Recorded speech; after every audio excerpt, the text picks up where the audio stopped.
Start करते हैं।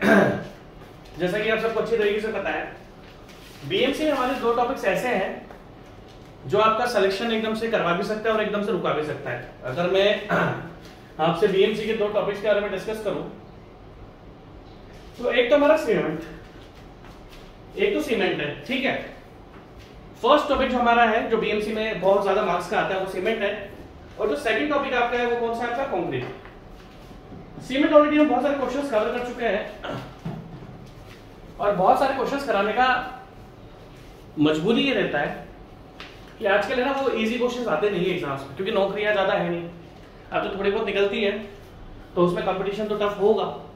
जब वैकेंसी कम निकले, सिंपल सी बात है यार, जितनी कम वैकेंसी निकलेगी उतना टफ पेपर आने वाला है, वरना फिर उनको टफ हो जाता है ना एग्जामिनर्स को सेलेक्ट करने के लिए, तो उनको थोड़ा अच्छा पेपर देना पड़ता है। तो आजकल क्वेश्चंस आ रहे हैं अच्छे अच्छे। मैं ये नहीं बोलूंगा कि इजी क्वेश्चंस नहीं आते, या मैं ऐसा नहीं बोलूंगा कि सर क्या आप इजी क्वेश्चंस नहीं कराओगे। मैं इजी क्वेश्चंस कराऊंगा, मैं मॉडरेट भी कराऊंगा और मैं डिफिकल्ट क्वेश्चंस भी कराऊंगा। और अगर हम लोग ये डिस्कस करें कि सर आप कंक्रीट में कितने क्वेश्चंस कराओगे, देखो मैंने आपको बताया कि कंक्रीट एक ऐसा टॉपिक है, एक ऐसी यूनिट है बीएमसी की जो सिलेक्शन करवा भी देता है, रोकवा भी देता है। तो मुझे ऐसा लगता है कि मिनिमम जो मैं आपको क्वेश्चंस कराने वाला हूं वो 300 होने वाले हैं। 300 क्वेश्चन मैं आपको ओनली कंक्रीट ही कराऊंगा, या हो सकता है 250। बट इसमें क्या है, देखो हमेशा से क्या हुआ है कि मैं जो भी आपको पीडीएफ पढ़ाता हूं, यहाँ पर डिस्कस करता हूं, उसमें से हमेशा पीडीएफ मैंने है ना एक एक क्वेश्चन आपको कवर कराया है। हो सकता है 2-4 क्वेश्चन मैंने आपको खुद करने के लिए बोल दिया। जैसे हमने जो लास्ट टॉपिक करा था उसमें हमारे 25 क्वेश्चन थे, तो 20 क्वेश्चन मैंने कराए थे, 5 क्वेश्चन मैंने आपको खुद करने के लिए बोला था, क्योंकि उसमें पीडीएफ में प्रॉब्लम आ रही थी। इस पीडीएफ में प्रॉब्लम नहीं है। तो अगर हम लोग डिस्कस करें इस बारे में तो हो सकता है मैं आपको 250 क्वेश्चन कराऊंगा, क्योंकि अभी तक मैंने कंटेंट टीम को 100 क्वेश्चन दिए लिखने के लिए। तो अभी मैं और देखूंगा मुझे और कितने क्वेश्चन कराने। 100 क्वेश्चन तो प्रिपेयर्ड है, अभी और क्वेश्चन देने लिखने के लिए। आपको इसमें 250 क्वेश्चन तो मान लो मैं करवा देता हूं, फिर भी थोड़े बहुत क्वेश्चन आपको इसमें खुद से प्रैक्टिस करने पड़े। इजी क्वेश्चन होंगे, जो क्वेश्चन हम कर चुके होंगे उसी से रिलेटेड होंगे, ऐसा नहीं कि कोई डिफरेंट कॉन्सेप्ट वाले आ जाएंगे, क्योंकि जो 250 क्वेश्चन मैं आपको कराऊंगा सारे डिफरेंट कॉन्सेप्ट वाले होंगे। ठीक है, चालू करते हैं टाइम वेस्ट करे बिना।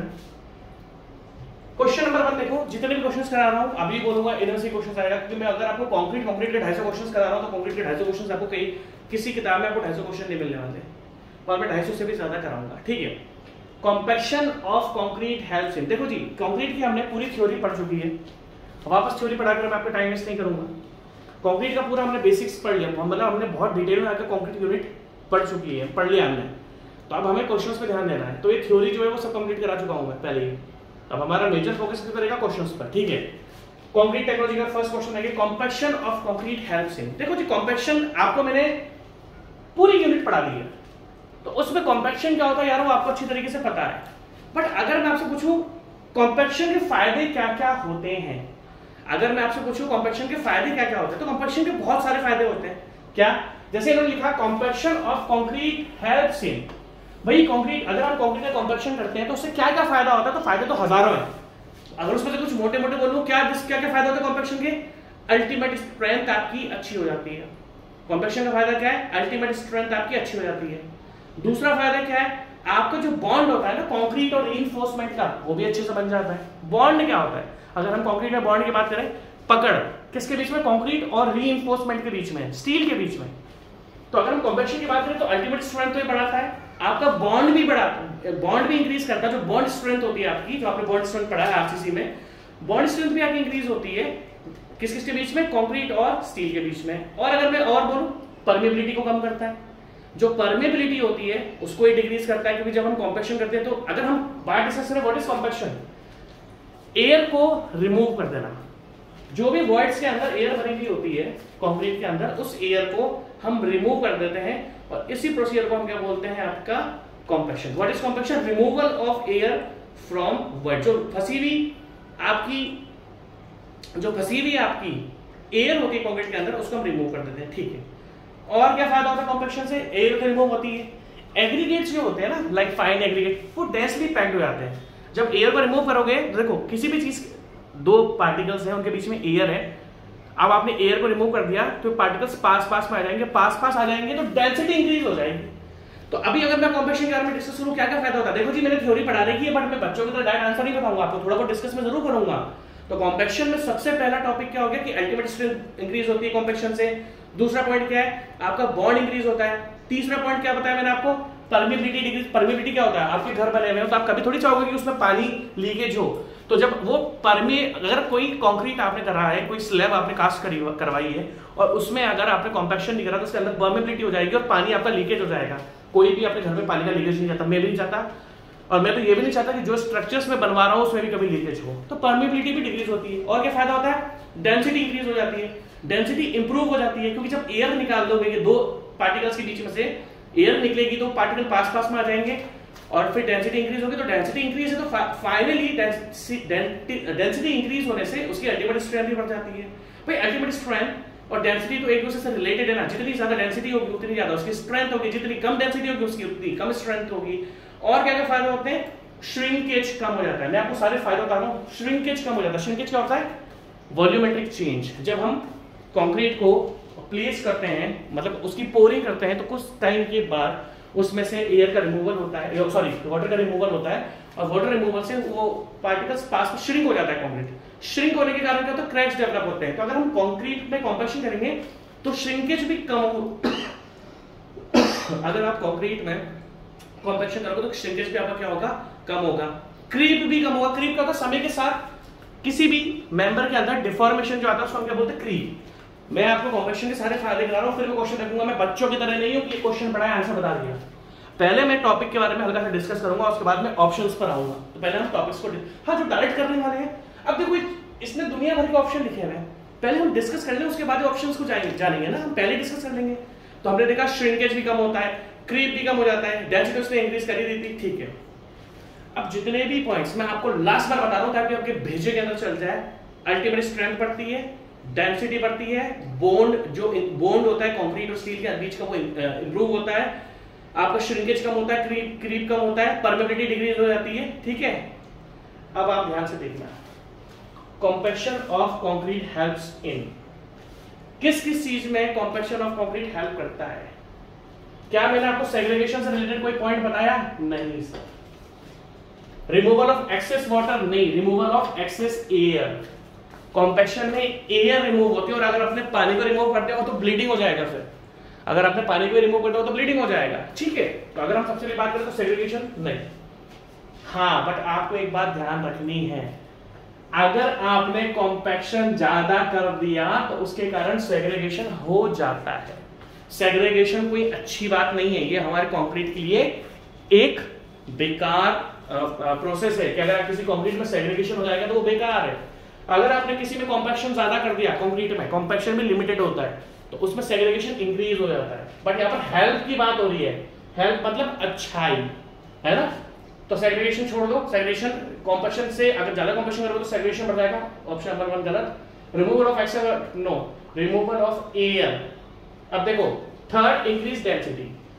अब क्या होगा, कोई भी आपको पढ़ाता तो वो आपको डायरेक्ट थर्ड आंसर बता देता है, बट इसको इस तरीके से नहीं पढ़ा जाता। अभी मैंने आपको बहुत सारे फायदे बताए कॉम्पैक्शन के, उस बहुत सारे फायदों में से एक फायदा जो है वो इंक्रीज ऑफ डेंसिटी था। हमने क्या क्या पढ़ा, परमेबिलिटी इंप्रूव होती है, डेंसिटी इंप्रूव होती है, श्रिंकेज रिड्यूस हो जाता है, क्रीप कम हो जाता है, ठीक है। अब हम बॉन्ड की बात करें तो उसमें से जो एक पॉइंट था वो इंक्रीज डेंसिटी को इंक्रीज करने का था। डेंसिटी इंक्रीज होगी तो अल्टीमेट स्ट्रेंथ इंक्रीज होगी। तो फर्स्ट क्वेश्चन का जो आंसर आपके पास है वो है increase of density. Compression improves the increase of density in concrete. I hope ये क्वेश्चन आपको समझ में आ चुका होगा। नेक्स्ट क्वेश्चन देखते हैं। नेक्स्ट क्वेश्चन क्या है, concrete attains major part of its strength in, ठीक है। अगर हम आपके बारे में डिस्कस करें, सबसे पहली बात, अगर मैं आपसे कंक्रीट के बारे में डिस्कस करूं, आपने देखा होगा कि जनरली हम जो कंक्रीट की स्ट्रेंथ होती है वो 28 लेते हैं, जिसको हम कंप्रेसिव कैरेक्टरिस्टिक स्ट्रेंथ बोलते हैं।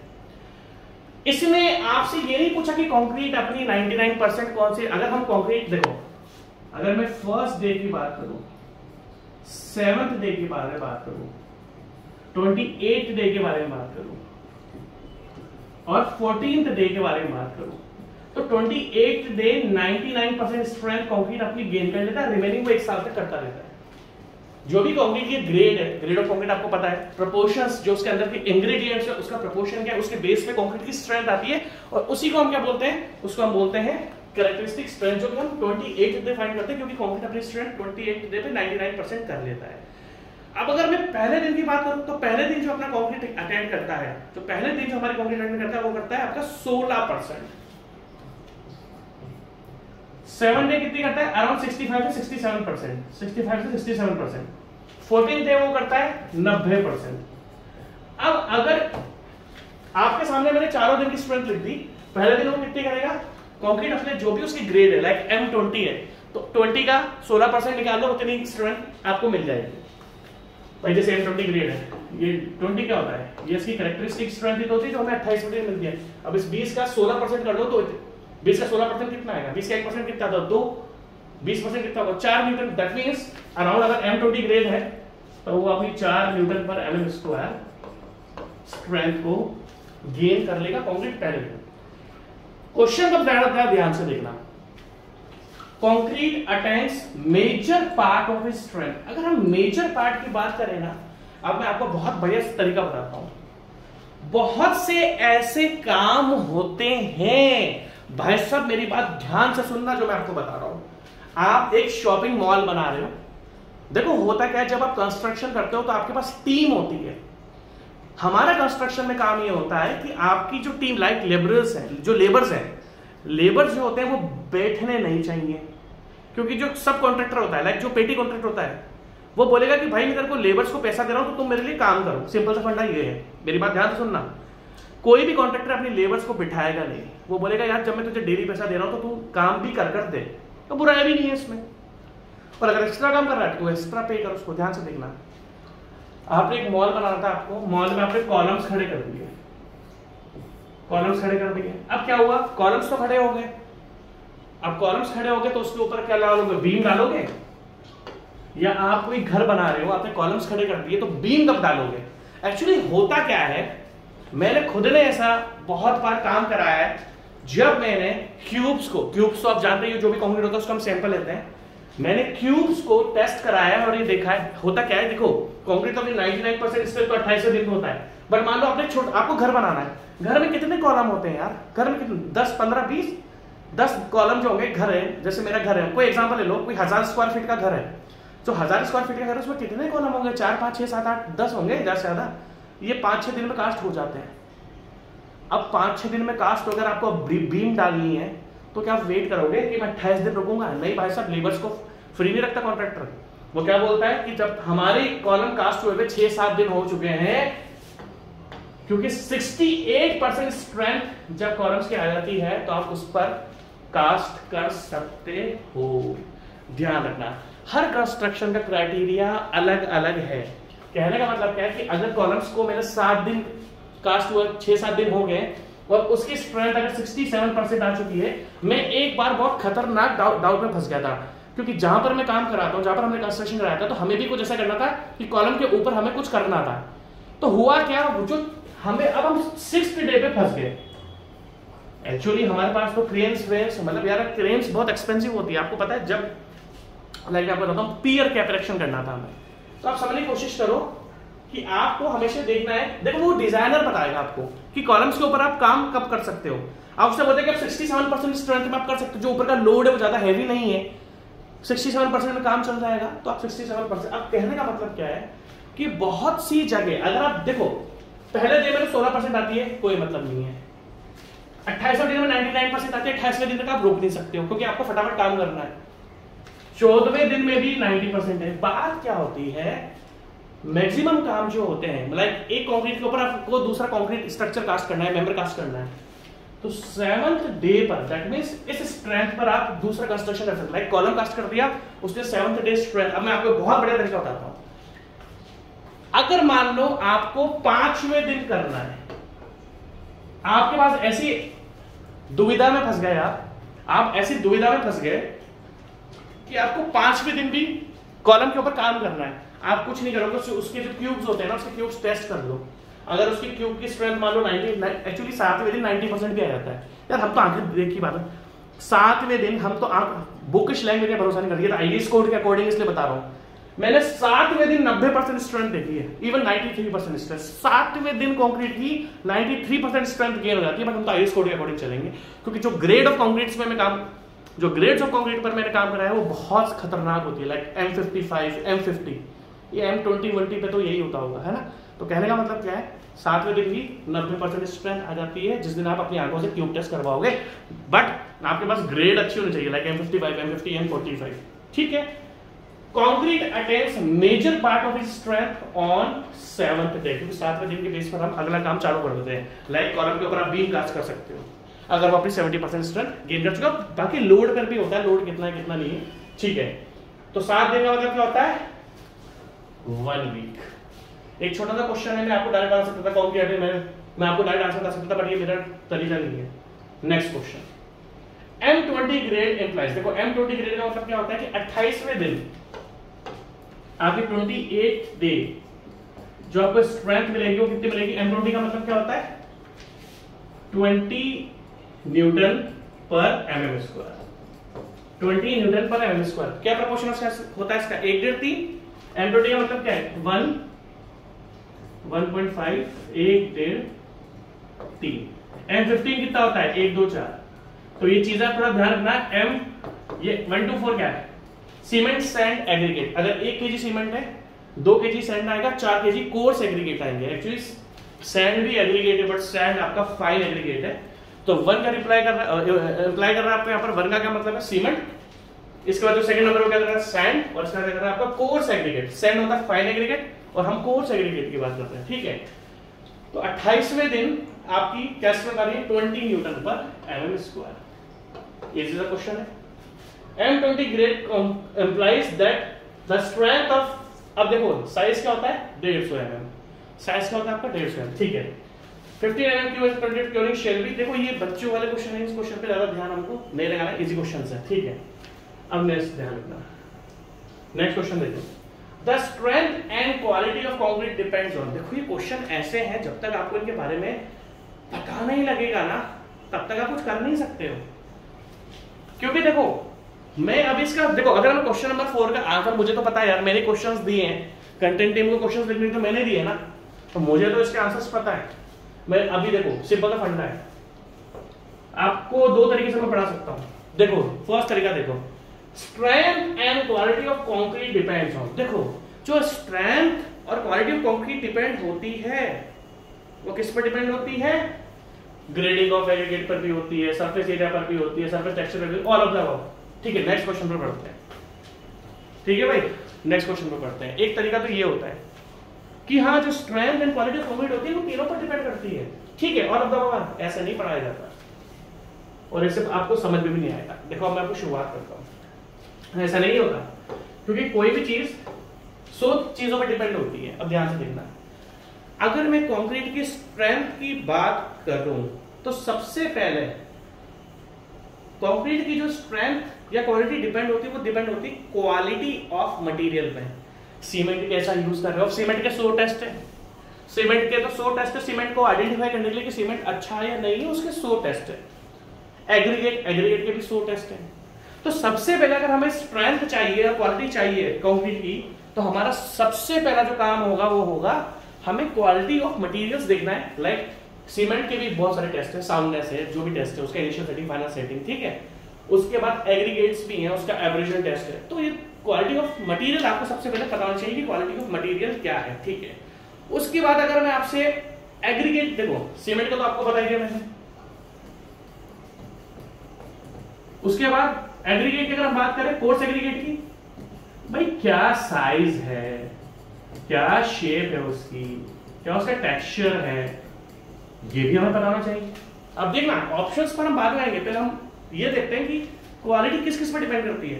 तो पहली बात तो क्वालिटी ऑफ मटेरियल्स पे करती है। उसका एग्रीगेट्स की बात करें तो एग्रीगेट का साइज, शेप और एग्रीगेट की टेक्सचर क्या है, एग्रीगेट का स्ट्रेंथ क्या है, क्योंकि एग्रीगेट की भी तो आप कंपैरिजन टेस्ट करते हो भाई। एग्रीगेट का भी तो क्या, एग्रीगेट का एब्रेशन टेस्ट नहीं करते लॉस एंजेलिस एब्रेशन टेस्ट में। तो हाँ, ये सारी क्वालिटीज हमको पता होनी चाहिए।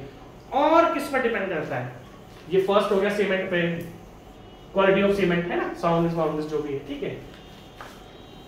सेकंड एग्रीगेट का साइज हो, शेप हो, टेक्सचर और स्ट्रेंथ पे।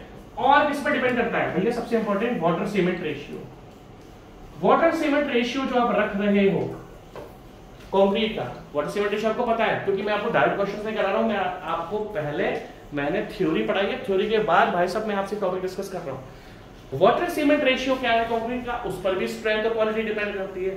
उसके बाद जो भी आपने कोर्स एग्रीगेट रखा है, कोर्स टू फाइंड, जैसे वाटर सीमेंट का रेशियो होता है वैसे कोर्स एग्रीगेट से लाइक M20 क्या है, M20 क्या है 1, 1.5, 3। अभी तक देखना ध्यान से, coarse to fine aggregate ratio, यहां पे कोर्स कितना है 1.5, सॉरी कोर्स कितना है 3, फाइंड एग्रीगेट कितना है 1.5, तो 3 को 1.5 में डिवाइड करो, 3 को 1.5 में, तो इस रेशियो पर भी स्ट्रेंथ और क्वालिटी डिपेंड करती है।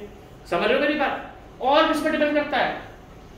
Aggregate cement ratio. और किस पर डिपेंड करता है? एग्रीगेट, देखो ध्यान से देखना भाई, अगर हम स्ट्रेंथ और क्वालिटी की बात करें, देखो मैंने आपको दो तरीके से क्वेश्चन समझाने की कोशिश कर रहा हूं। पहले तो जो सब करा रहे हैं और मेरे को टाइम क्यों लगता है क्योंकि मैं समझाते चलूंगा। सीमेंट कंक्रीट की जो स्ट्रेंथ है सीमेंट की क्वालिटी पर डिपेंड करती है, एग्रीगेट की क्वालिटी पर डिपेंड करती है। लाइक साउंडनेस, फाइननेस सीमेंट के टेस्ट हो गए, सीमेंट की कंप्रेसिव स्ट्रेंथ कितनी है, ठीक है, सीमेंट की क्वालिटी ही होगी। एग्रीगेट की बात है तो एग्रीगेट का साइज क्या है, एग्रीगेट का शेप क्या है, एग्रीगेट का टेक्सचर क्या है, एग्रीगेट की स्ट्रेंथ क्या है, इस पर आपका क्वालिटी डिपेंड करेगी कंक्रीट की। उसका वाटर सीमेंट रेशियो आपने कितना, क्योंकि आपको पता है जैसे जैसे वाटर सीमेंट रेशियो बढ़ता जाता है वैसे वैसे आपकी कंक्रीट की स्ट्रेंथ घटती जाती है। जैसे जैसे अब इसके पहले सीमेंट भी हमने पढ़ा था, तो सीमेंट में मैंने आपको बताया था कि हम 0.38 पर काम कर रहे हैं, 0.38 वाटर सीमेंट रेशियो पे। अगर मैं उसको 0.45, 0.50, 0.55 करूंगा तो कंक्रीट की स्ट्रेंथ घटती है। वो रीजन सारे आपको पता है कि क्यों घटती है, ठीक है। इतना अगर इतना एक्सप्लेन करूंगा तो फिर मैंने थ्योरी को पढ़ा दी, ठीक है। कोर्स और फाइन एग्रीगेट और एक्सप्लेन करती है एग्रीगेट सीमेंट रेशियो पे, जो भी आपकी एग्रीगेट है उसको सीमेंट से डिवाइड करो, उस रेशियो पे डिपेंड करती है। और किस पे डिपेंड करती है, और किस पे डिपेंड करती है भाई? कॉम्पैक्शन पर। कोर्स फाइन, ठीक है, पांचवा यहां लिख देता हूं, पांचवा यहां लिख देता हूं मैं आपका एग्रीगेट सीमेंट रेशियो। अब ध्यान से देखना, एग्रीगेट सीमेंट रेशियो पे डिपेंड करती है। और किस पे डिपेंड करती है? अरे भाई साहब कॉम्पैक्शन पर। कॉम्पैक्शन नहीं करोगे तो कैसे मिलेगी स्ट्रेंथ? और क्योरिंग पर। और जो भी जब आप कंक्रीट जब आप काम कराते हो तो उसका टेम्परेचर कितना है? अगर टेम्परेचर ज्यादा हुआ तो प्रॉब्लम है टेम्परेचर पर। तो अगर मैं आपसे बात करूं, आप ध्यान से देखना, the strength and quality of concrete depends on the quality of cement, quality of aggregate. Cement में क्या होगा? साउंडनेस, फाइननेस, आपका कंप्रेसिव स्ट्रेंथ, ये टेस्ट हो गए। एग्रीगेट में साइज क्या है, शेप क्या है, टेक्सचर क्या है, स्ट्रेंथ कितनी है, ये उसका वाटर सीमेंट रेशियो, उसका coarse to fine aggregate ratio, aggregate to cement ratio, compaction पे डिपेंड करता है, क्योरिंग पर डिपेंड करता है, और जो कंक्रीट का टेम्परेचर है during the pouring of concrete. Pouring का मतलब जब आप कंक्रीट को प्लेस कर रहे थे, मतलब कंक्रीट को आप क्या बोलेंगे गिरा रहे थे, उस टाइम उसका टेम्परेचर कितना है। आप बिलीव नहीं करोगे, मैंने अपने कंस्ट्रक्शन में बहुत बार टीएम्स को रिजेक्ट करा। टीएम्स क्या होता है? Transit mixture. क्योंकि अगर मेरे को एक लिमिटेड होता है कि भाई 28 डिग्री टेम्परेचर पर काम, वो आपको डिजाइनर बताएगा आपको 28 डिग्री पर। मेरा ये काम नहीं है कि कितने टेम्परेचर, डिजाइनर ने जो दे दिया उसके ऊपर काम कराना है हमेशा। 32 डिग्री दे रखा है, 28 डिग्री दे रखा है, अब मान लो 45 डिग्री आया, कंक्रीट रिजेक्ट हो जाता है। उसका क्या मतलब है कि भाई साहब अगर आप कंक्रीट को पोरिंग कर रहे हो, कंक्रीट की प्लेसिंग कर रहे हो और उस टाइम में आपका 45 डिग्री टेम्परेचर आता है, उसका मतलब क्या है? कंक्रीट सेट होना स्टार्ट हो चुका है। कंक्रीट का टेम्परेचर कब बनता है? जब कंक्रीट में सेटिंग स्टार्ट हो जाती है। सेटिंग मतलब कंक्रीट की सेटिंग, आपके लिए सेटिंग नहीं, कंक्रीट की सेटिंग, ठीक है। अब ध्यान से देखना क्वेश्चन पर आप, the strength and quality of concrete depends on, first option grading of aggregate, बिल्कुल सही बात है। साइज, ग्रेडिंग का मतलब क्या होता है? साइज। हाँ जी, डिपेंड करता है। सरफेस एरिया ऑफ एग्रीगेट्स, हाँ जी। टेक्सचर, बिल्कुल डिपेंड करता है, जो भी सरफेस एरिया है। सरफेस एरिया, ठीक है। Shape, size and shape of surface area. Third, surface texture of aggregate, हाँ जी बिल्कुल डिपेंड करता है। All of the above. अब देखो इतने सारे ऑप्शंस के बीच में से बस इसने 3 ऑप्शन दिए, तो किसी भी चीज को पढ़ने के लिए आपको थोड़ा सा उसके डिटेल में जाना पड़ेगा, उसके बाद ये क्वेश्चंस कर पाओगे, वरना कुछ भी फायदा नहीं। आप चाहो तो इसको लिख सकते हो, क्योंकि अगर देखो आप अपने नोट्स बना रहे हो तो आप चाहो तो इसको लिख लो, मुझे कुछ भी प्रॉब्लम नहीं है, लिख लो आप। नेक्स्ट क्वेश्चन पर बढ़ते हैं, ठीक है। The concrete having a slump of, पहली बात हम कंक्रीट का स्लम्प क्यों फाइंड करते हैं? उसकी वर्केबिलिटी के लिए। कंक्रीट का स्लैब हम क्यों फाइंड करते हैं? वर्केबिलिटी के लिए। और देखो भाई साहब, मैंने आपको है ना पूरा कंक्रीट में मेरे ख्याल से मिनिमम 20 लेक्चर पढ़ाए होंगे मैंने कंक्रीट के, मिनिमम 20 लेक्चर होंगे, 20 घंटे कंक्रीट पढ़ाया मैंने आपको वर्केबिलिटी। वर्केबिलिटी आप बीटेक या डिप्लोमा करके बैठे यार वर्केबिलिटी क्या होता है, मैंने तो पढ़ाया है वैसे, बट अगर इस जगह भी अगर मैं वर्केबिलिटी बताने लग जाऊंगा तो हो गया फिर काम, फिर तो क्वेश्चन 250-300 क्वेश्चन हो गए। वर्केबिलिटी आपको सबको पता होना चाहिए, ठीक है, कि वर्केबिलिटी होती है। The concrete having a slump of 6.5 centimetre. सबसे पहली बात, अगर मैं आपको स्लम्प की रेंज बताऊं, स्लम्प कोन जानते हो ना, स्लम्प कोन क्या होता है? स्लम्प कोन तो पढ़ा होगा ना, 10 20 30, 10 सेंटीमीटर, 20 सेंटीमीटर, 30 सेंटीमीटर, ये स्लम्प कोन की साइज होती है। अब स्लम्प कोन यार आपको पता होगा यार, है ना, 20 घंटे क्यों पढ़ाया तुमने कंक्रीट में? मैंने तो आपको स्लम्प कोन परफॉर्म भी करके बताया था। स्लम्प कोन आपको पता है, सरकारी की तैयारी कर रहा हूं, स्लम्प कोन पता है, और 20 घंटे मैंने आपको लेक्चर्स दिए हैं उसके थ्योरी के, तो पता ही होगा ना स्लम्प क्या होता है, ठीक है। The concrete having a slump of 6.5 centimetre is said to be. अब देखो क्या होता है कि अगर हम स्लम्प की बात करें तो स्लम्प में क्या क्या रेंज है? 0 से 25 सेंटीमीटर। ये क्या है? ये 0 से 25 सेंटीमीटर क्या है कि जब हमने कोन को उठा दिया, तो कितना कंक्रीट आपका बचा, ठीक है। ऊपर से देखते हैं, ये जो इसका स्टैंड होता है ना, इसमें रॉड लगा के देखते हैं, है ना, पता होगा यार आपको, 25 सेंटीमीटर से 75 सेंटीमीटर, 75 सेंटीमीटर से 125 सेंटीमीटर, 125 सेंटीमीटर से अराउंड 180 190। तो अगर मैं आपसे डिस्कस करना चाहूं कि 0 से 25 किसी कंक्रीट का अगर 0 से 25 स्लम्प आया तो बहुत ड्राई होता है, उसे हम बोलते हैं स्टिफ, बहुत ड्राई कंक्रीट होता है, जो कि जनरली रोड में यूज होता है। पता है जो आप रोड बनाते हो ना, कौन सी रोड? Concrete road. अरे कौन सी रोड? Concrete road. क्या होता है कंक्रीट रोड में? सबसे पहले क्या होती है? सबग्रेड, सबग्रेड के बाद क्या होती है? सबबेस, जीएसबी, जीएसबी के बाद क्या होता है? डीएलसी, ड्राई लिंक कंक्रीट, और डीएलसी के ऊपर क्या होता है? PQC, pavement quality concrete. वैसे भी सब चीजें मैं बना चुका हूं, इसलिए मुझे याद है। ये सारी कंक्रीट रोड या बिटुमिनस रोड सब बनाई हुई मैंने, सब बनवाई हुई मैंने। और भाई साहब जब मैं बनवाता हूं ना, आप सोचो कॉन्ट्रैक्टर की हालत क्या होती है, क्योंकि मुझे तो छोटे से छोटा पॉइंट पता है यार। ये सब बनवाई हुई, CC road, subgrade, GSB, DLC, dry link concrete. और देखो कंक्रीट रोड में क्या होता है? सबसे नीचे सबग्रेड, सबग्रेड के ऊपर जीएसबी, ग्रेनुलर सबबेस, सबबेस के ऊपर DLC. What does DLC mean? Dry lean concrete. इसका स्लम्प बहुत कम होता है, 20-25, और उसका पीक्यूसी का भी स्लम्प बहुत कम होता है, मैक्सिमम 50 जाएगा। तो ये जो कंक्रीट रोड आप बनाते हो ना, इनके स्लम्प बहुत कम होते हैं, और उस टाइप का कंक्रीट को हम क्या बोलते हैं? स्टिफ। अब जैसे मान लो बीम है, कॉलम्स है, रिटेनिंग वॉल्स, सबके स्लम्प अलग अलग है। तो अगर आपका 0 से 25 स्लम्प आया तो हम इसको क्या बोलते हैं? स्टिफ। 25 से 75 स्टिफ प्लास्टिक, स्टिफ प्लास्टिक। अगर 0 से 25 आएगा तो स्टिफ, 25 से 75 आएगा तो स्टिफ प्लास्टिक, 75 से 125 आएगा तो प्लास्टिक, 75 प्लास्टिक, और 125 से 90 वेरी प्लास्टिक। प्लास्टिक मतलब इजीली किसी भी शेप में ढल जाता है। प्लास्टिक का मतलब क्या होता है? जो किसी भी शेप में ढल जाता है। अब मान लो कंक्रीट अगर आपका बहुत ज्यादा ड्राई है, स्टिफ है, तो वो किसी शेप में नहीं ढलेगा। कहने का मतलब क्या है? जैसे अगर मैं आपसे एग्जांपल लूं, जो पिज्जा बनता है, जो आपका पिज्जा बनता है वो मैदे का बनता है ना, तो मैदा क्या होता है? बहुत प्लास्टिक होता है। या फिर समोसे जो होते हैं, और हमारी कोटा के जो कचौड़ियाँ हैं, मैं पता तरस जाता हूँ। अगर मैं मुझसे पूछे ना कि यार तुम किस खाने के लिए तरसते हो, तो भाई मैं ना कोटा की कचौड़ियाँ, समोसे तो हर जगह मिल जाते हैं, बट कोटा की कचौड़ी हर जगह नहीं मिलती यार। मैं उसके लिए तो परेशान हूँ। पूरे साल में मैं बस कोटा की कचौड़ी याद करता हूँ, जो ऐसी चीज़ है जो मैं यहाँ रह के खा नहीं सकता हूँ। कोटा जाता हूँ तो मैं दिन में 5-5, 6-6 कचौड़ियाँ खा जाता हूँ एक बार में, क्योंकि मेरा वो है ना, साल भर वेट करते हैं, साल में 2-3 बार तो कोटा जाते हैं, होम टाउन, होली दिवाली पे। कचौड़ियाँ, तो कहने का मतलब क्या, जो कचौड़ी समोसा बनता है वो किससे बनता है? मैदे से बनता है। मैदा क्या होता है? प्लास्टिक होता है, किसी भी शेप में ढल जाता है। आटे से बनाओगे तो टूट जाएगी कचौड़ी या आपका समोसा, क्योंकि वो किसी भी शेप में ढंग से ढल नहीं पाएगा अगर आप उसको फ्राई करोगे तो, ठीक है। तो 0 से 25 स्टिफ, 25 से 75 स्टिफ प्लास्टिक, थोड़ा बहुत 75 125 प्लास्टिक ढल जाएगा, और 125 से 190 वेरी प्लास्टिक, किसी भी शेप में ढल जाएगा, ठीक है। आप देखो ध्यान से, the concrete having a slump of 6.5 centimetre,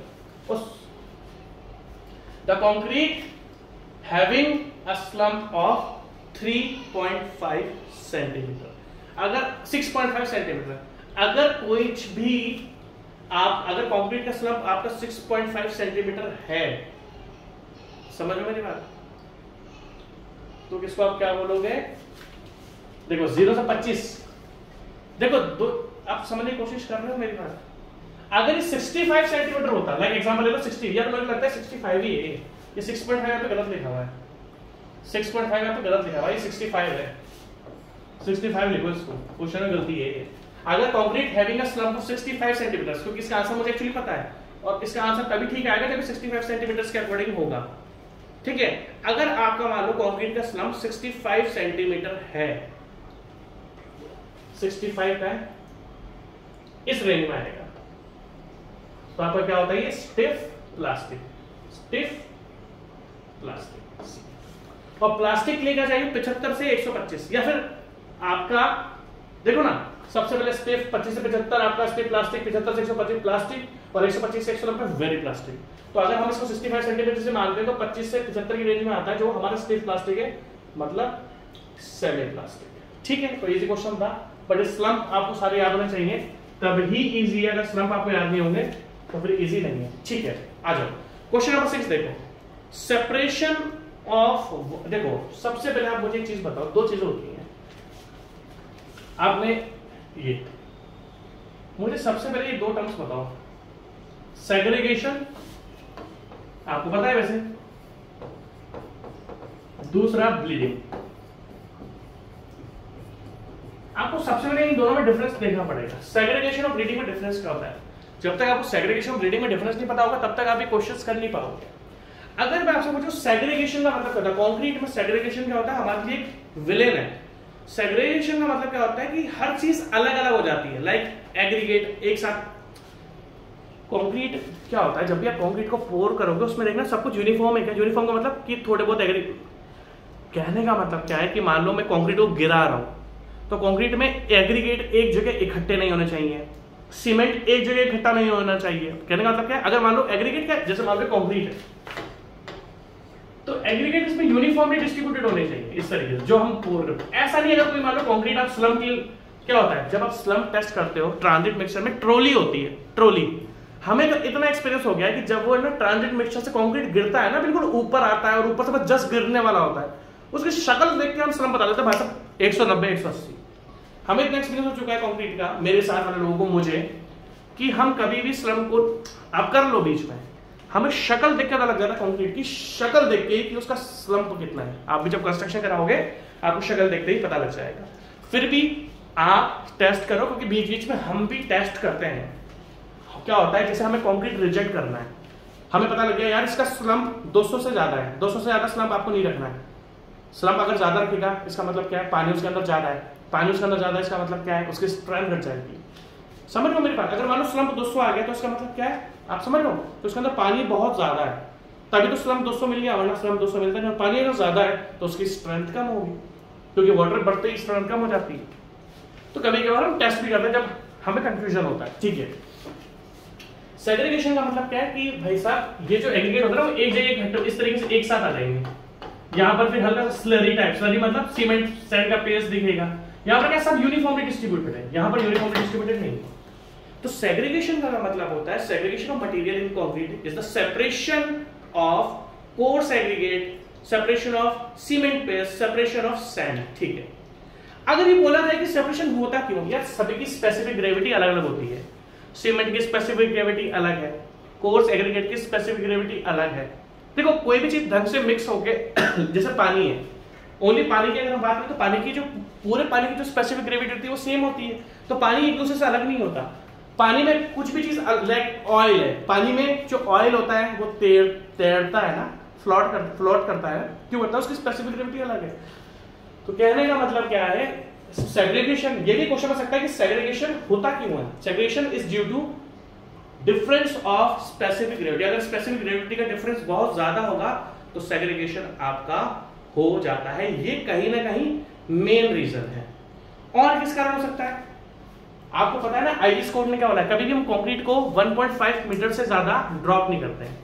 भाई आईएस कोड क्या बोलता है कि कंक्रीट को, जैसे आपको मान लो मैं यहाँ से कंक्रीट को गिरा रहा हूँ तो 1.5 मीटर से ज्यादा ड्रॉप नहीं करते। एक्चुअली 1.5 भी साइट पर कभी यूज नहीं होता, साइट पर 1 मीटर यूज होता है कि ज्यादा से ज्यादा जो कंक्रीट आपको गिराना है ना वो 1 मीटर गिराओ। 1 मीटर, लाइक मान लो मुझे इस फ्लोर पे कंक्रीटिंग करनी है, स्लैब कास्ट करना है और मैं 1 मीटर से ज्यादा उसको गिरा दूंगा तो हम 1 मीटर से, और वैसे आईएस कोड क्या बोलता है 1.5 मीटर। एक्चुअली होता क्या है, जो कंक्रीट को गिराते हैं ना, कि जैसे मान लो मैं अभी 5वीं मंजिल पे खड़ा हूं और मुझे 5वीं मंजिल का स्लैब कास्ट करना है तो उसको जनरली साइड पर भी लोग 1 मीटर ही बोलते हैं कि 1 मीटर से ज्यादा मत गिराना है इसको, वरना क्या हो जाएगा सेग्रीगेशन हो जाएगा। सेग्रीगेशन का मतलब क्या होता है, कॉन्स्टिट्यूएंट अलग अलग हो जाएंगे, फिर स्ट्रेंथ मिलेगी। कंक्रीट की स्ट्रेंथ आपको तभी मिलेगी जब सब कुछ यूनिफॉर्मली होगा। अगर सब कुछ यूनिफॉर्मली नहीं होगा तो आपको कंक्रीट की स्ट्रेंथ भाई साहब नहीं मिलेगी।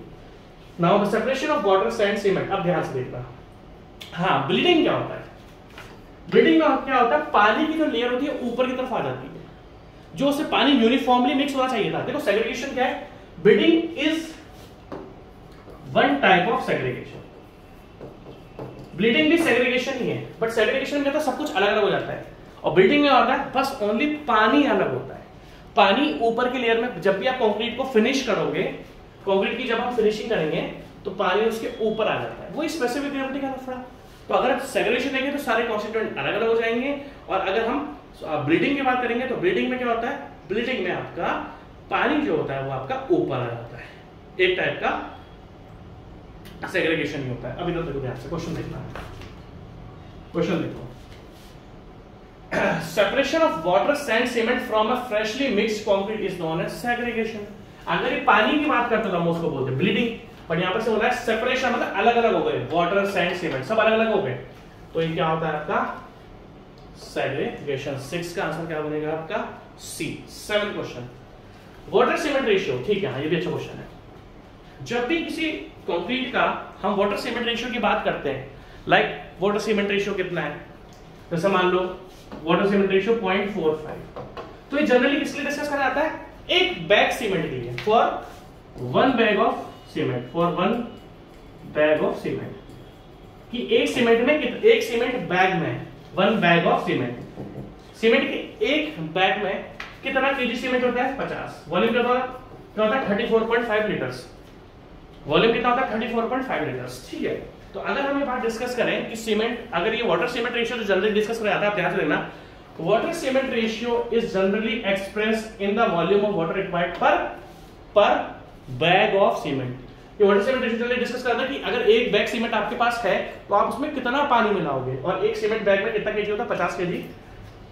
तो इसका ऑप्शन देख लेते हैं, ए 10 दे रखा है, बी 20, सी कितना है 50 और डी कितना है आपका 40। तो हमारा ऑप्शन क्या बन जाएगा 6, और सी हमारा ऑप्शन क्या बन जाएगा सी। ठीक है, क्वेश्चन नंबर 8 को देखो, फिर हम पानी पिएंगे। अब देखो शुरुआत में देखो फ्लो बनाने के लिए थोड़ा समझाना पड़ता है, समझाने के लिए थोड़ा टाइम लगता है। बोलोगे सर 40 मिनट में आपने बस 8 क्वेश्चन करा है, वो इसलिए देखो मैं आपसे टाइम पास तो कर नहीं रहा, मैं ऐसा तो बता नहीं रहा कि यार कल मैं मूवी देख के आया, मूवी के बारे में तो मैं आपसे डिस्कस कर नहीं रहा ना, मैं पढ़ाई के बारे में डिस्कस कर रहा हूँ। और शुरुआत में अगर मैं आपको मैंने आपको बताया ना 4th नंबर हमने डिस्कस करा था, क्वेश्चन को डिस्कस करने के 2 तरीके होते हैं। मैं 1 घंटे में 60 क्वेश्चन कर सकता हूँ अगर आंसर बता दूंगा, ये इसका आंसर है, ये इसका आंसर है, आंसर नहीं बताना ना हमको पढ़ना है। ठीक है, अब ध्यान से देखना, the concrete mix which causes difficulty. होता क्या है भाई, अगर हम बोले कंक्रीट का लास्ट स्टेप क्या होता है, उसकी फिनिशिंग करना। The concrete mix which causes difficulty in obtaining a smooth finish. अगर मैं फिनिशिंग कर रहा हूं कंक्रीट की, अगर मैं कंक्रीट की फिनिशिंग कर रहा हूं और फिनिशिंग करने में, अगर हम लोग कंक्रीट की फिनिशिंग कर रहे हैं और फिनिशिंग करने में हमें प्रॉब्लम आ रही है, मतलब अच्छे से फिनिश हो नहीं पा रहा है, तो उसका आंसर क्या होता है, is known to possess due to internal friction.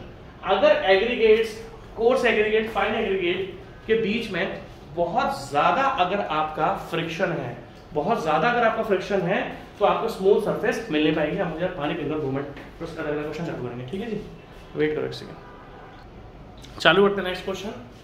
The shrinkage of concrete, ये तो हमने 8वां कर लिया था। ठीक है, नेक्स्ट क्वेश्चन ध्यान से देखना। द श्रिंकेज ऑफ कंक्रीट अब श्रिंकेज ऑफ कंक्रीट के बारे में बता रहे हैं। सबसे पहली बात अगर हमें बोले कि श्रिंकेज होता क्या है, तो समय के साथ पानी क्या होता है कंक्रीट में से इवोपरेट होता है, और अगर पानी बहुत ज्यादा वॉइड्स के बीच में तो कंक्रीट के अंदर देखो क्या होता है, आपका टेम्परेचर होगा, हीट ऑफ हाइड्रेशन जिसको हम बोलते हैं heat of hydration. Heat of hydration होगा तो हमारा कंक्रीट में से पानी क्या होता है इवोपरेट हो जाता है, जिस कारण पानी एक समय पर पानी तो खत्म होता है कंक्रीट में से, तो पार्टिकल्स पास पास आने लग जाते हैं, क्योंकि पहले तो उन वॉइड्स के बीच में पानी भरा था, और जब पानी उठ जाएगा तो क्या हो जाएगा, आपका वॉल्यूम चेंज हो जाएगा। अब बात यह आती है कि जो टॉपिक्स आते हैं ना लाइक कॉम्पैक्शन, श्रिंकेज या जो भी है, उनके बारे में जब तक आपको डिटेल स्टडी पढ़ोगे, डिटेल अच्छी तरीके से नहीं पढ़ोगे, तब तक आप क्वेश्चंस नहीं कर पाओगे। क्वेश्चन ये कि श्रिंकेज ऑफ कंक्रीट डिपेंड किस पर करता है। देखो सबसे पहली बात, श्रिंकेज ऑफ कंक्रीट डिपेंड करता है बहुत सारे फैक्टर्स पे। सबसे पहला है water cement ratio. Water cement ratio, अगर आपका वाटर सीमेंट रेशियो ज्यादा है तो श्रिंकेज आपका ज्यादा होगा, क्योंकि जितना ज्यादा पानी उड़ेगा उतना ज्यादा ही वॉल्यूम में चेंज आएगा। सबसे पहले तो फैक्टर है जिस पर श्रिंकेज डिपेंड होता है, किस पर होता है, वाटर सीमेंट रेशियो। दूसरा किस पर डिपेंड है, ह्यूमिडिटी। श्रिंकेज किस पर डिपेंड है, जो भी हमारा एनवायरमेंट है भाई, जो हमारा एनवायरमेंट है, जैसे बारिश हो जाती है तो बारिश में क्या होता है, ह्यूमिडिटी बहुत बढ़ जाती है। ह्यूमिडिटी मतलब क्या होता है, उमस, उमस बोलते हैं ना। तो सबसे पहले जो श्रिंकेज डिपेंड हो किस पर है, आपका वाटर सीमेंट रेशियो पे। वाटर सीमेंट अगर रेशियो ज्यादा है तो कंक्रीट के अंदर श्रिंकेज ज्यादा होगा। दूसरा ह्यूमिडिटी, अगर आपकी ह्यूमिडिटी किसी भी, देखो कहीं पर ह्यूमिडिटी ज्यादा होती है, कहीं पर ह्यूमिडिटी कम होती है। अगर ह्यूमिडिटी डिक्रीज हुई तो श्रिंकेज बढ़ जाता है। दैट मींस अगर हम श्रिंकेज की बात करें, श्रिंकेज और ह्यूमिडिटी एक दूसरे के इनवर्सली प्रोपोर्शनल होते हैं। ह्यूमिडिटी अगर डिक्रीज हुई, क्योंकि ह्यूमिडिटी क्या होता है, ह्यूमिडिटी बचाकर, ह्यूमिडिटी क्या होता है, presence of water in air. Humidity अगर हम बात करें, ह्यूमिडिटी होता है क्या है, तो presence of water in air. तो जो भाई मान लो ह्यूमिडिटी अच्छी, पानी अगर एनवायरमेंट में फैला हुआ है, अब वो पानी अगर कम हो जाएगा, आप समझ रहे हो, एक्चुअली होता क्या है कि ह्यूमिडिटी तो अपनी क्योरिंग होती रहती है, ह्यूमिडिटी से फायदा तो होता ही है। तो अगर ह्यूमिडिटी घटी तो श्रिंकेज आपका बढ़ जाएगा, श्रिंकेज आपका बढ़ जाएगा। और ह्यूमिडिटी अगर इंक्रीज हुई तो ठीक है, श्रिंकेज आपका रिड्यूस हो जाएगा। सिंपल सा फंडा है, कोई बड़ी बात नहीं। टाइम, समय के साथ श्रिंकेज घटता है। कहने का मतलब क्या है, शुरुआत के 10 दिन है, उसमें जितना ज्यादा श्रिंकेज होगा, शुरुआत के हम 6 महीने की बात करते हैं, मानो शुरुआत के 7 दिन है, उसमें श्रिंकेज ज्यादा होता है। अब अगले 14 दिन उसमें श्रिंकेज फिर कम होगा, फिर अगले 14 दिन उसमें श्रिंकेज कम होगा। तो समय के साथ जैसे जैसे कंक्रीट का समय पास होता रहता है और कंक्रीट भी स्ट्रेंथ गेन करता है, तो जैसे जैसे टाइम बढ़ेगा, हमारा थर्ड पॉइंट क्या हो गया, जैसे जैसे आपका टाइम बढ़ेगा, मतलब टाइम जैसे 14 दिन, 28 दिन, 6 महीने, जैसे टाइम बढ़ता जाता है वैसे वैसे आपका श्रिंकेज घटता जाता है। Shrinkage decreases. पहले मतलब कहने का मतलब क्या है कि शुरुआत के जो दिन होते हैं ना, उसमें श्रिंकेज ज्यादा होता है। शुरुआत के 10-12 दिन जो होता है ना, उसमें श्रिंकेज बहुत ज्यादा होता है। जैसे जैसे टाइम निकलता जाएगा वैसे वैसे श्रिंकेज आपका घटता जाएगा। ठीक है, ये बहुत छोटे छोटे टॉपिक्स है, बट आपको ध्यान रखना है। ठीक है, अब मान लो अगर एग्रीगेट, ये मेरे ख्याल से मेन इसमें मेरे ख्याल से मेन जो पॉइंट है, देखो एग्रीगेट्स पर भी डिपेंड करता है। क्योंकि क्या होता है, अगर आपका एग्रीगेट में मॉइस्चर है, आप जो एग्रीगेट यूज कर रहे हो उसके अंदर ही मॉइस्चर है, तो वो श्रिंकेज को बढ़ा देता है। वो क्या करता है, श्रिंकेज को बढ़ा देता है। ठीक है, अब अगर हम आगे बात करें तो हमने फोर्थ का डिस्कस करा, एग्रीगेट के अंदर अगर मॉइस्चर है, एग्रीगेट विद मॉइस्चर, एग्रीगेट के साथ अंदर ही मॉइस्चर है, तो अगर एग्रीगेट के अंदर मॉइस्चर ज्यादा है तो श्रिंकेज भी आपका ज्यादा होगा। और अगर नेक्स्ट अगर बात करें, देखो जिप्सम क्या होता है, जिप्सम होता है रिटार्डर। जिप्सम क्या होता है, रिटार्डर, जो सेट होने में समय को लंबा खींचता है। जो किसी भी चीज को सेट होने, लाइक जो इनिशियल सेटिंग टाइम होता है हमारा, वो जैसे 30 मिनट्स है, तो जिप्सम अगर हम सीमेंट के अंदर ऐड करते हैं तो इससे करते हैं कि इनिशियल सेटिंग टाइम आराम से हो, 35 मिनट में ही ना हो जाए। अगर मैं आपसे बात करूंगा, कैल्शियम आपने सुना होगा, एक्सेलरेटर करता है जो इनिशियल सेटिंग टाइम। देखो रिटार्डर क्या करता है, लाइक जिप्सम, वो सेटिंग टाइम को बढ़ाता है, लाइक आधा घंटा 45 मिनट जो भी है ना। और एक्सेलरेटर क्या होता है, जो इनिशियल सेटिंग टाइम को कम कर देता है, लाइक कैल्शियम क्लोराइड। अगर आप एक्सेलरेटर बढ़ा दोगे ना सीमेंट के अंदर, तो श्रिंकेज भी बढ़ जाता है। अब देखो मैंने आपको सारे पॉइंट पढ़ा। एक्सेलरेटर पता है ना, जो इनिशियल टाइम है वो कम करता है, 15 मिनट 5-10 मिनट में आपके पास आ जाएगा। So accelerator increases with the addition of shrinkage increases with the addition of calcium chloride. अभी इतने सारे पॉइंट्स हैं जिस पर मेनली श्रिंकेज डिपेंड होता है। अब क्वेश्चन पर आ जाओ। The shrinkage of concrete is proportional to the water cement content in the mix. बिल्कुल सही बात है, बिल्कुल सही बात है, बिल्कुल ही सही बात है कि जैसे जैसे आपका ओहो इसमें एक पॉइंट गलत लिखा हुआ है, आंसर इसका 1 ही ठीक है। Shrinkage decreases with the age of concrete.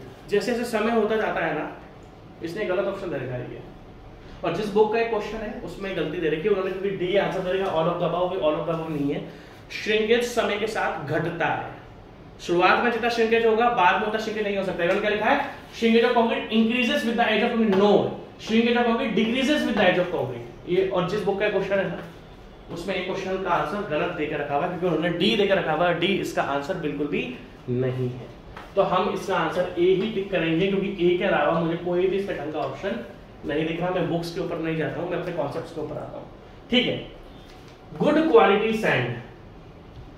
Good quality sand मतलब जो कंक्रीट आप यूज कर रहे हो, ये तो बहुत, ये इसको मैं ना 20 साल से देख रहा हूं। इस क्वेश्चन को मैं 20 साल से देख रहा हूं। आज तक ये क्वेश्चन आता है कि जो कंक्रीट में हम यूज करते हैं ना सैंड, जो कंक्रीट में हम यूज करते हैं सैंड, वो कभी भी नाले से नहीं मंगवाना चाहिए, मतलब नाले से नहीं आती है। Sand from sea is good but sand from nala is very bad.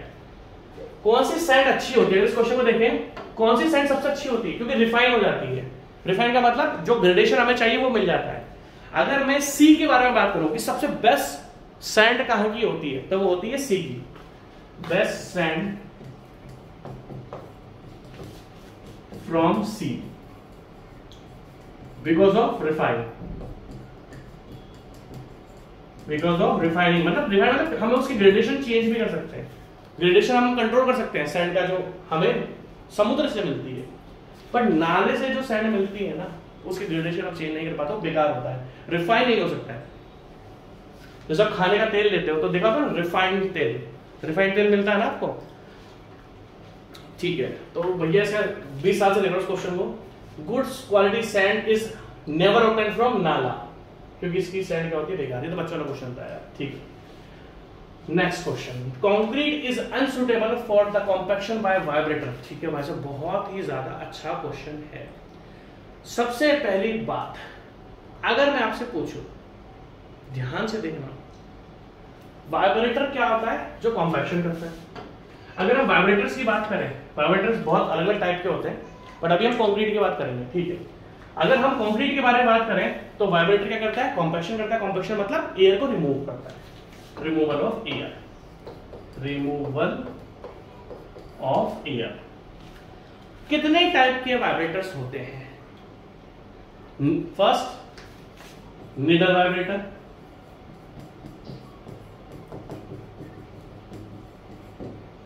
Second, shutter vibrator, third, surface vibrator,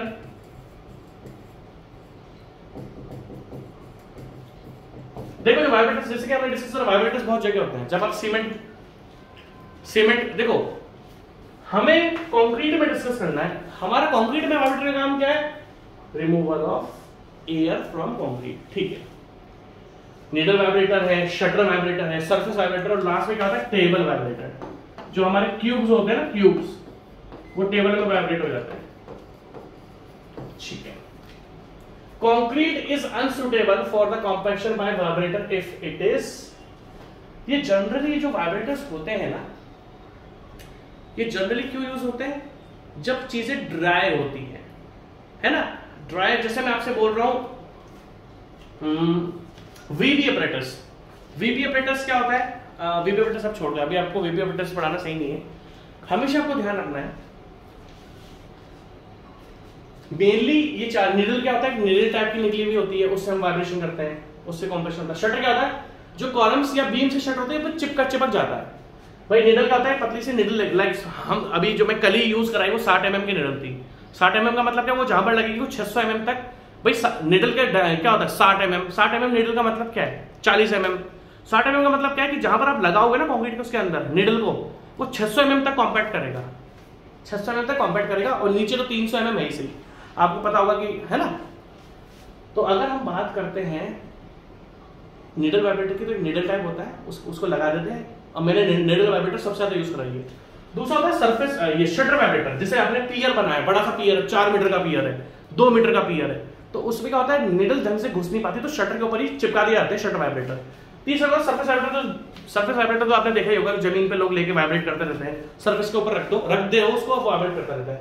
और लास्ट में होता है टेबल वाइब्रेटर, जब आपको टेबल्स में, टेबल के ऊपर आप कंक्रीट को रख के, लाइक क्यूब्स है, क्यूब को वाइब्रेट कर सकते हैं, ठीक है।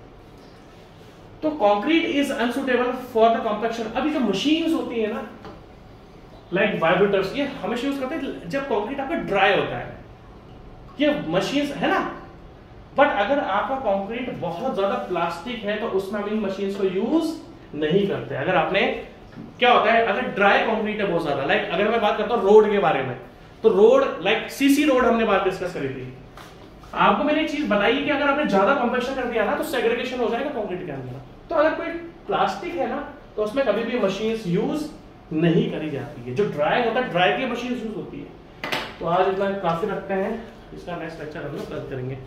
Take care, bye bye.